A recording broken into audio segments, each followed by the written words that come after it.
L'enfer n'existe pas, déclare le pape dans un journal italien.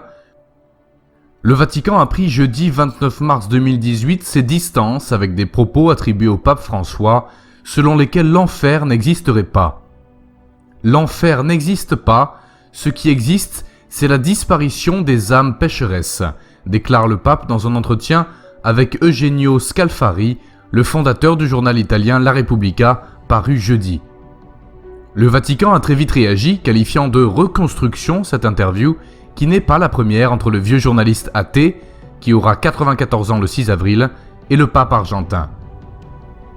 Aucune phrase mise entre guillemets dans cet article ne doit être considérée comme une retranscription fidèle des paroles du pape, assure ainsi le Vatican, soulignant que le pape François a certes rencontré Eugenio Scalfari, mais pas dans le cadre d'une interview. L'enfer n'existe pas. Toujours cité par La Repubblica, Jorge Bergoglio explique que les âmes pécheresses ne sont pas punies.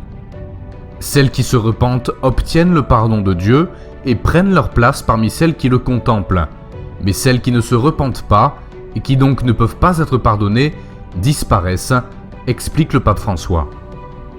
Le catéchisme officiel de l'Église catholique évoque pourtant bien l'existence de l'enfer et son éternité, selon sa retranscription sur le site internet du Vatican.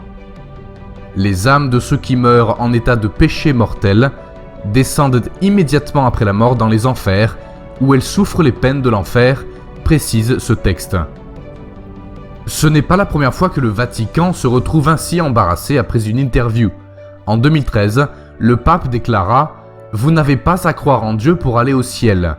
La conscience, et non la divinité, est ce qui est le plus important. » En disant cela, il rassurait les athées, mais pourtant c'est bien contraire aux enseignements de Jésus-Christ. Le pape prêche bien un autre évangile.